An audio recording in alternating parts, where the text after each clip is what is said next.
자, 대원전선 주주분들 반갑습니다. 박 선생입니다. 자, 오늘 대원전선이 5,880원대의 움직임을 좀 가져가고 있는데, 자, 지금 이런 주가의 움직임을 보시면서 많은 분들이 아마 같은 생각을 하지 않을까 싶습니다. 이거 다시 본전이 왔을 때 우리가 그때 매도 시점을 잡아야 된다라는 생각을 하실 텐데, 자, 우리가 2월 말에 7,490원 고점을 찍은 뒤에 주가가 꽤나 강하게 밀렸습니다. 그래서 지금 같은 자리에서 많은 분들이 그렇게 좀 고민을 나오실 텐데, 자, 그런데 여기서 한 가지 좀 냉정하게 바라봐야 될 게 있다는 거죠. 지금 주식에서 이런 매도 시점은요, 보통 두 가지 때 나온다는 겁니다. 첫 번째, 고점에서 추세가 완전히 좀 전환이 시작됐을 때. 그러면서 두 번째, 우리가 악재가 나오면서 구조가 완전히 무너질 때, 그럴 때 우리가 매도 시점을 좀 잡아야 되는데, 지금 대원전선은 지금 두 번째 상황이 아니라는 거죠. 왜냐하면 이번 하락이 무엇이었습니까? 종목 내부에 대한 이슈로보다 이런 시장 전체가 흔들리면서 같이 따라온 하락이기 때문에 지금 차트를 보면 굉장히 중요한 장면이 하나 나오고 있다는 거죠. 자, 고점 이후에 밀렸습니다. 주가가 그냥 무너진 게 아니라 저점을 지금 계속적으로 높이고 있는 부분이 나와주고 있다는 겁니다. 그래서 우리가 지금 대원전선이 끝난 종목이 아니라 지금 악재가 끝나고 나서 다시 추세가 만들어지고 있는 지금 추세 전환의 초입 구간에 들어왔다는 거죠. 그래서 오늘 이런 추세의 전환에 대해서 그러면서 새로운 상승이 나왔을 때 어디에서 우리 주주분들이 기회를 다시 한번 잡아야 되는지 그런 중요한 말씀을 좀 드릴 테니까, 자, 우리 대원전선 주주분들 다들 좀 힘내자라는 의미에서 화이팅! 댓글로 서로의 응원의 댓글 부탁을 드리고요. 좋아요도 눌러주시면 감사드리겠습니다. 자, 우리가 지금 차트를 좀 보시면 대원전선이 2월 중순에 이런 거래량이 터지면서 상승을 만들어 왔습니다. 그래서 4,000원부터 시작해서 7,490원대까지 정말 가파른 상승을 좀 보여줬는데, 자, 이거 명확한 추세 상승 구간이었죠. 그래서 그 이후 고점 이후에 조정이 좀 나왔다. 여기서 중요한 게 조정의 방식이 문제입니다. 지금 차트를 보면 주가가 무너진 듯 내려간 게 아니라 한 번 크게 눌린 뒤에 지금은 저점을 높이면서 추세를 만들어 가고 있잖아요. 그래서 특히 지금 차트에서 중요한 게 21선과 5일선이 좀 중요하다 말씀을 드리겠는데, 급락 이후 주가가 지금 21선 아래에서 움직임을 가져가면서 지지를 받는 모습들이 나와주고 있어요. 그러면서 지금 단기성든 이런 지금 3일선이 5일선에 대한 수렴을 하는 구간이 만들어지면서 어떻게 돼요? 5일선에 대한 돌파가 나왔죠. 그래서 지금 주가가 지금 21선에 대해서 지지를 받아가면서 생명선이 살아있다는 거, 그런 것들이 좀 중요하겠고, 지금 매물대를 좀 보시면 지금 여기 6,600원대 이 구간이 굉장히 큽니다. 여기가 왜 중요하냐? 가장 거래가 많이 쌓인 자리라는 거죠. 그래서 이 구간 단순하게 저항이 아니라 추세가 다시 열릴 수 있는 그런 초입 문이라고 좀 보시면 되겠습니다. 그래서 지금 대원전선 지금 상승이 중요한 게 아니라 이 매물대에 대한 돌파를 어떤 식으로 이루어지느냐, 이런 것들이 좀 중요하겠죠.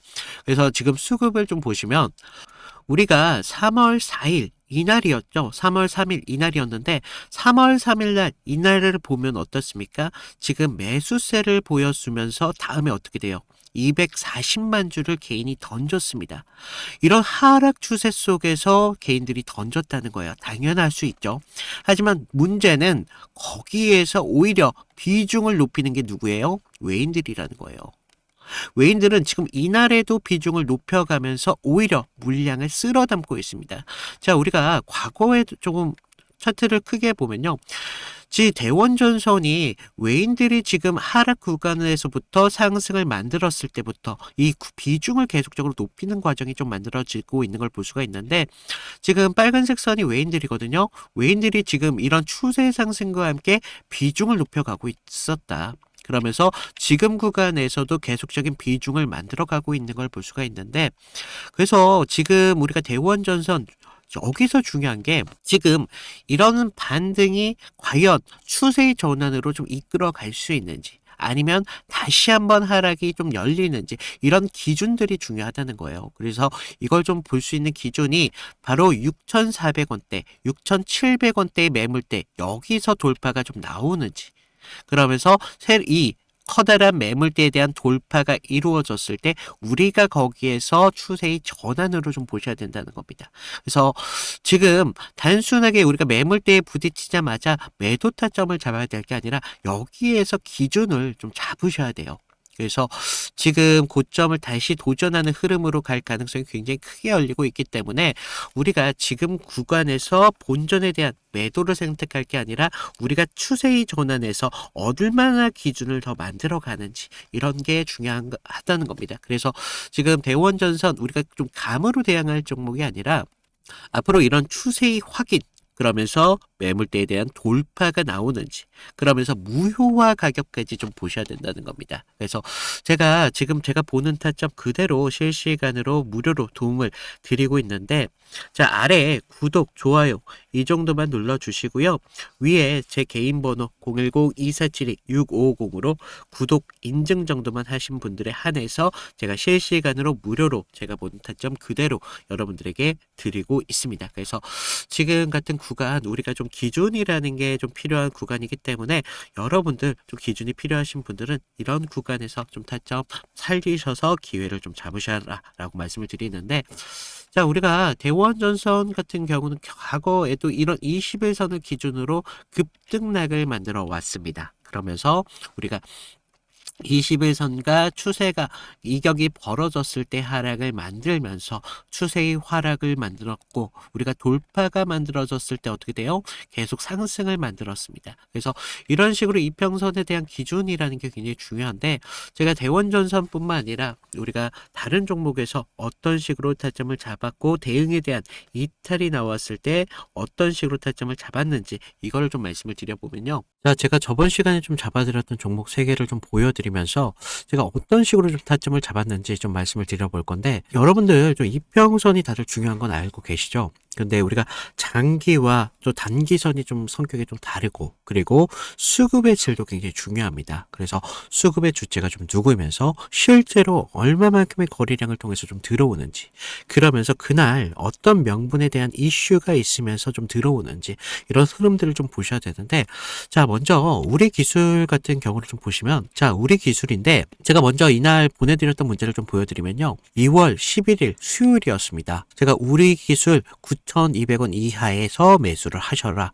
그래서 MS, 구글, SMR 도입이 가시화되면서 국내 독보적 제어 시스템이 부각되고 있습니다. 그래서 이평선 무시하시고 거래량을 좀 봐라 라고 말씀을 드렸습니다. 그래서 목표가 16,000원대까지 좀 잡아드렸는데 자 보시면 우리가 2월 11일 날이 이날이었습니다. 수요일. 시가 9,420원에 시작했는데 제가 이날 좀 잡아드렸죠. 그래서 목표가 16,000원대까지 좀 잡으셔라 라고 말씀을 드렸는데 왜 제가 이 타이밍에 좀 공격적으로 좀 잡아드렸는지 좀 말씀을 드리면 자 당시 시장에서는 좀 이 원전이라는 섹터가 좀 매몰되어 있었는데 본질은 결과적으로 AI 데이터 센터에 대한 폭발적인 전력 수요이었습니다. 그래서 글로벌 지금 빅테크들이 좀 SMR의 사활을 걸고 있었기 때문에 뉴스가 터지는 걸 보고 야 이거 무조건 가는 거다 라고 생각을 했다는 거죠. 그래서 차트를 좀 보시면 전에 상승을 좀 만들어 놓고 계속 눌림을 받았잖아요. 그러다가 단기선들이 꼬여가면서 지금 흐름들이 좀 이런 단기적인 눌림만 좀 나오고 있었다라는 걸 좀 볼 수가 있죠. 그래서 이후 좀 이런 행보를 가져가면서 단기선들이 수렴하는 구간을 거쳐서 좀 이제 정배열 확장 구간으로 넘어가고 있었다는 거죠. 그래서 9만원대에 대한 매물대의 상당에 대한 돌파를 확인하면서 전날 우리가 호가창에 좀 매수세가 들어왔다는 걸 봤다는 거죠. 그러면서 11일 날 시초가 9,400원대까지 올라오면서 강한 매수세가 보였습니다. 그리고 제가 좀 여러분들에게 타점을 잡아드렸었는데 우리가요 사실 이런 재료들을 읽어가면서 타점을 좀 잡아가야 된다는 거예요. 이런 재료들을 알아야 차트의 선행을 가져갈 수 있다는 거죠. 그래서 이날 우리가 좀 기회를 잡으신 분들은 좀 축하드리고요. 자 다음 보실 종목 HLB입니다. 자, HLB인데 먼저 제가 보내드렸던 문자를 좀 보시면 이 종목 같은 경우는요. 사실 우리가 큰 기회, 큰 기대값도 중요하지만 대응이라는 게 더 필요했던 종목이라는 거예요. 그래서 제가 긴급이라고 좀 이따 문자를 발송을 드렸는데, 자, 우리가 좀 HLB 68,000원의 전량을 매도하셔라. FDA 호재는 이미 반영이 끝났습니다. 그리고 이격도가 120%를 좀 넘어가면서 기간 외인들 차익 매물들이 쏟아집니다. 지금 안 던지면 내일이라는 건 없습니다. 라고 좀 과장되게 좀 말씀을 드렸는데, 자, 우리가 1월 28일 날을 좀 먼저 보시면요. 이날이었어요. 시가 66,900원에 시작했는데 지금 위아래 꼬리가 강하게 달린 흐름을 볼 수가 있죠. 그만큼 변동성이 굉장히 컸던 날이었습니다. 그래서 지금 우리가 좀 재료를 좀 보셔야 되는데, 그동안 좀 수개월째 우려먹었던 이 FDA 승인에 대한 기대감이 이제 막 좀 끝물이었다는 거죠. 그래서 중요 발표 전에 사실 우리가 좀 뉴스에 팔아라 뭐 이런 말이 있었다는 거죠. 그래서 이 종목이 정확한 그런 예가 좀 되었습니다. 그래서 주가가 21선과 지금 너무 멀어지는 이격 과열에 대한 임계점이 나왔다는 거죠. 고무줄도 사실 너무 이렇게 당기다 보면 끊어지잖아요. 그래서 지금 보시면 좀 과열권에 좀 들어온 걸 좀 보실 수가 있는데, 사실 이격이 벌어졌다고 해서 무조건적인 맹신을 좀 하시면 안 되지만 충분히 우리가 좀 이런 부분들을 참고할 자료는 되었다는 겁니다. 그래서 재료가 식으면서 이격이 벌어지고 있다. 그러면서 이제 뉴스가 이미 발표되고 있었기 때문에 FDA 끝물이었다. 뭐 이런 것들까지 확인하면서 우리가 이런 흐름들을 볼 수가 있었다는 거죠. 그리고 또 전날 보시면 그렇게 거래량이 강하지 않았어요. 이런 흐름들이 좀 이런 것들에 한 역할을 했다는 거죠. 자, 그러면서 우리가 28일 날을 그때는요, 호가에서도 계속적인 매수세는 분명히 들어왔어요. 하지만 의도적으로 개인들의 매수세를 부는 것으로 좀 저는 봤습니다. 그래서 리스크 관리가 사실 굉장히 필요했던 그런 자리였습니다. 그래서 제 예상대로 좀 그때는 맞았지만 그날 이후 주가가 좀 꺾이면서 좀 우리가 좀 계좌를 좀 방어할 수 있었다. 항상 좀 그런 말이 있죠. 환호할 때 우리 재료에 대한 유통기한을 좀 확인을 하셔라 라고 말씀을 드렸습니다. 좀 우리가 계좌를 좀 방어했던 중요한 종목이 되었었는데, 마지막 다른 종목 필옵틱스입니다. 자, 이건 지금 아무 관심도 없을 때 제가 조용히 매집을 끝냈던 종목이었는데, 먼저 문자 내용을 보시면요. 1월 22일 날 제가 목요일 날 드렸습니다. 그래서 필옵틱스 44,800원에 매수를 하셔라. 유리기판 섹터에 대한 잠룡입니다. 바닥권 매집봉 3개가 포착이 됐고요. 남들이 끝날 때 할 때 우리한테는 기회가 될 수 있습니다. 1차 목표가 55,000원대까지 편안하게 가져가세요. 그래서 비중 20%까지 채우셔도 굉장히 좋습니다. 라고 말씀을 드렸는데 어디까지 올라갔어요? 지금 63,300원대까지 올라갔다는 거죠. 1월 22일 날 이날이었는데 1월 22일 이날 시가가 42,600원에 시작을 했습니다. 그런데 제가 얼마에 잡으라고 했었죠? 44,800원에 좀 잡으라 라고 말씀을 드렸죠. 그래서 당시에 좀 반도체 섹터는 조정을 좀 받고 있었던 분위기였는데, 차트도 지금 21선 좀 밑에서 움직임을 가져갔었기 때문에 좀 많이 불안했었습니다.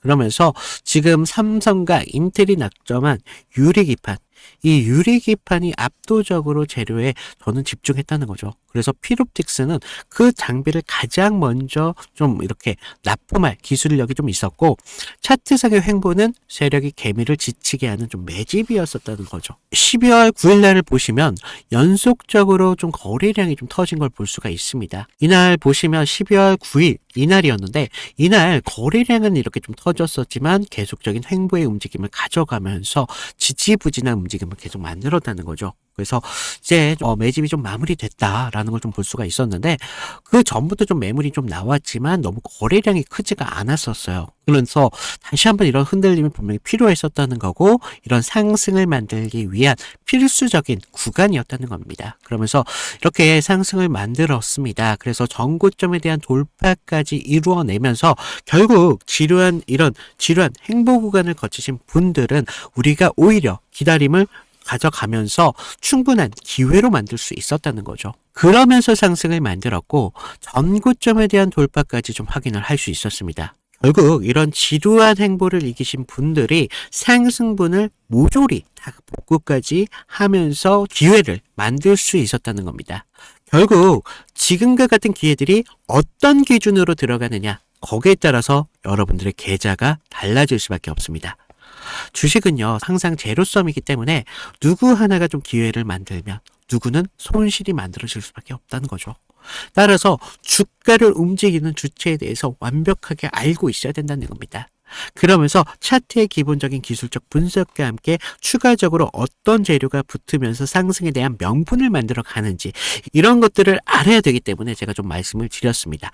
자, 그래서 제가 지금 같이 좀 이런 타점 필요하신 분들은 제가 아까도 말씀드렸죠. 무료로 드리고 있는 만큼 아래 구독과 좋아요 한 번씩 눌러주시고요. 위에 있는 제 개인 번호 010-2472-6550으로 구독 인증 정도만 부탁을 드리고 있습니다. 그래서 좀 여러분들 지금과 같은 기회에 좀 기회를 잘 살려서 계좌를 키우는데 좀 확실한 기회로 만드셨으면 좋겠습니다. 자, 우리가 이런 대원전선에 대한 상승에 대한 명분에 대해서 좀 아셔야 된다라고 좀 말씀을 드리고 있어요. 그래서 지금 추세가 전환을 하고 있는데 차트상에서는 상승이 갈 수 있을까, 뭐 하락이 나올까 이런 걱정들이 나오겠지만 이미 기업 가치로는 지금 대원전선의 추세에 대해서 너무나 명확한 방향성을 좀 보여주고 있다. 그래서 지금 대원전선 하면 전선회사 뭐 이런 식으로 생각하시는데 지금 이제는 대원전선이 전력 인프라망 그 안에서 관련된 테마에 지금 속하고 있습니다. 최근 이 테마가 지금 시장에서 주목받고 있는 이유가 지금 나와주고 있죠.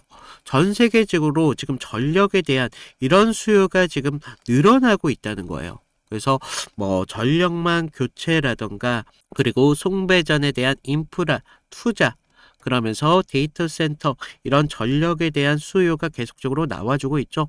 지금 미국 같은 경우는 노후된 전선에 대한 그런 교체 작업이 좀 발생이 되면서 전선에 대한 수요가 다시 한번 좀 부각이 되고 있고요. 특히 한국에서도 전력망 투자 이런 확대 이야기가 계속 나오고 있죠. 그래서 전선 관련된 종목들이 이제 좀 테마의 흐름을 타고 있는 분위기가 만들어지고 있습니다. 그래서 단순 테마가 아니라 전력 인프라에 대한 테마 흐름 속에서 움직임을 가져가고 있기 때문에 우리가 대원전선이 추가적인 상승을 대비를 하셔야 된다는 거죠. 그래서 많은 분들이 고점이 지났기 때문에 야 여기서 매도를 잡았어야 됐는데 라는 아쉬움이 많이 드실 거예요. 하지만 우리가 지금 본전에 대한 우리가 구간에 들어왔을 때 거기에서 매도를 다시 한번 잡는 게 아니라 추가적인 상승이 다시 한번 만들어졌을 때 거기에서 기준을 잡으셔라 라고 다시 한번 말씀을 드리면서 자 오늘 대원전선 이걸로 좀 마치도록 하겠습니다. 이상 박 선생이었습니다. 감사합니다.